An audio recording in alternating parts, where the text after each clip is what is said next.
Hi friends, Mahabharatam అనగానే మనకు ఎందరో యోధులు మహావీరుల కథలు గుర్తొస్తాయి. కానీ మహాభారతం మొదలైంది శంతన మహారాజుతో. శంతనుడు చంద్రవంశానికి చెందినవాడు, హస్తినాపుర రాజ్యానికి రాజు. శంతనుడు బ్రహ్మ శాపం వలన మానవునిగా జన్మించాడు. భరతుని వంశక్రమానికి చెందినవాడు. శంతనుని కొడుకే భీష్ముడు. శంతనుడు భీష్మునికి ఒక వరం ఇచ్చాడు. ఆ వరం ఏమిటి? మానవునిగా జన్మించిన శంతనుడు వరం ఎలా ఇచ్చాడు? వరం ఇచ్చే అంతటి శక్తి శంతనునికి ఎలా వచ్చింది? ఇలాంటి సందేహాలన్నింటికీ సమాధానాలు ఈ వీడియోలో తెలుసుకుందాం. వీడియో చూస్తున్న వారిలో ఎవరైనా శ్రీకృష్ణుని భక్తులు ఉన్నట్లయితే జై శ్రీకృష్ణ అని కామెంట్ చేయండి. అంతకంటే ముందు ఎవరైనా మన ఛానల్ ని ఫస్ట్ టైం చూస్తుంటే ప్లీజ్ సబ్స్క్రైబ్ చేసుకోండి. అలాగే ఈ వీడియోని తప్పకుండా లైక్ చేయండి. మీ ఒక్క లైక్ మాకెంతో సపోర్ట్ నిస్తుంది. హస్తినాపుర రాజ్యాన్ని ప్రతీపుడనే రాజు పాలించేవాడు. అతని కుమారుడే శంతనుడు. హస్తినకు తండ్రి తర్వాత శంతనుడు రాజయ్యాడు. శంతనుని పాలనలో ప్రజలు ఎంతో సంతోషంగా జీవించేవారు. అష్ట ఐశ్వర్యాలతో రాజ్యం నిండిపోయింది. ఆ తర్వాత శంతనుడు గంగానది ఒడ్డున ఒక అందమైన స్త్రీ కనబడడంతో ఆమెను ఇష్టపడి వివాహం చేసుకుంటాడు. ఆ స్త్రీ ఎవరో కాదు, గంగాదేవి. కాని శంతనునికి మాత్రం గంగాదేవి అని తెలియదు. అయితే ఒక షరతు మీద గంగాదేవి వివాహం చేసుకుంటుంది. నేనేం చేసినా మీరు అడగకూడదు, ఒకవేళ అడిగితే నేను మిమ్మల్ని వదిలి వెళ్లిపోతానని షరతు పెడుతుంది గంగాదేవి. అందుకు శంతనుడు కూడా అంగీకరిస్తాడు. శంతనునికి గంగాదేవికి వివాహం తర్వాత ఒక బిడ్డ జన్మిస్తాడు. శంతనుడు ఎంతో సంతోషిస్తాడు. కాని గంగాదేవి ఆ బిడ్డను తీసుకుని వెళ్లి గంగా నదిలో పడేస్తుంది. శంతనుడు ఎంతో బాధపడతాడు, కాని గంగాదేవిని మాత్రం ప్రశ్నించడు. ఆ తర్వాత కొంతకాలానికి గంగాదేవికి మళ్లీ ఒక బిడ్డ జన్మిస్తాడు. ఆమె మళ్లీ ఆ బిడ్డను తీసుకెళ్లి గంగా నదిలో విసిరేస్తుంది. దాంతో శంతనుడు ఎంతో ఆశ్చర్యపోతాడు. కాని ఆమెను మాత్రం ఎందుకలా చేసిందో ప్రశ్నించడు. గంగాదేవి అలానే 7 మంది బిడ్డలను గంగా నదిలో పడేస్తుంది. శంతనుడు ఎంతో కుంగిపోతాడు.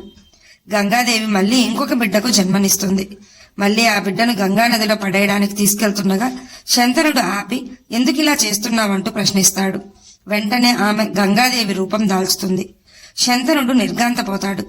గంగాదేవి అష్టవశువులకు మాటిచ్చాను అంటూ గతాన్ని చెప్తుంది. అందుకే ఇలా జన్మించిన బిడ్డలను గంగా నదిలో పడేశాను. కాని ఈ 8వ బిడ్డను మీ కోరిక మేరకు గంగకు సమర్పించను.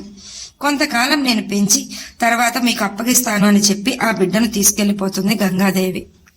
ఆ తర్వాత గంగాదేవి ఆ బిడ్డకు దేవవ్రతుడు అని నామకరణం చేసి వశిష్ఠముని వద్ద పవిత్ర గ్రంథాల గురించి, పరశురాముని వద్ద అస్త్రశస్త్ర కళల్లో నైపుణ్యం పొందేలా చేస్తుంది.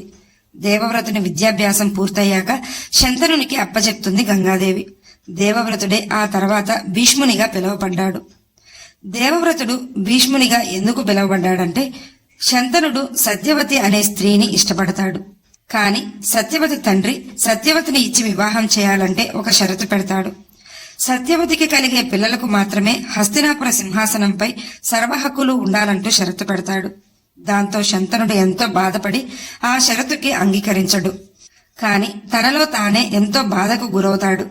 తండ్రి బాధపడటం చూసిన దేవవ్రతుడు అంటే భీష్ముడు తండ్రి బాధకు కారణమేంటని మంత్రులను అడగ్గా వారు జరిగిన విషయం చెప్తారు.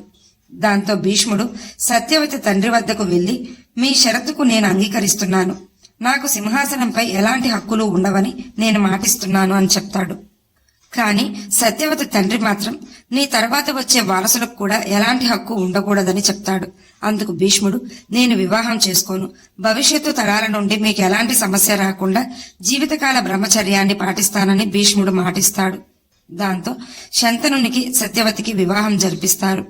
వారి వివాహం తర్వాత శంతనునికి భీష్ముడు మాటిచ్చిన విషయం తెలుస్తుంది. శంతనుడు ఎంతో బాధపడతాడు.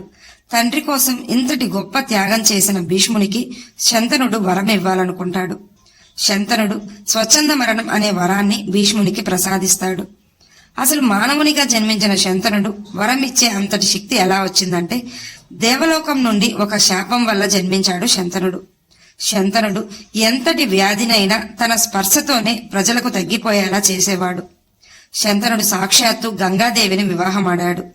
రాజర్షి అయిన శంతనునికి వరం ఇచ్చే అంతటి శక్తి వచ్చింది.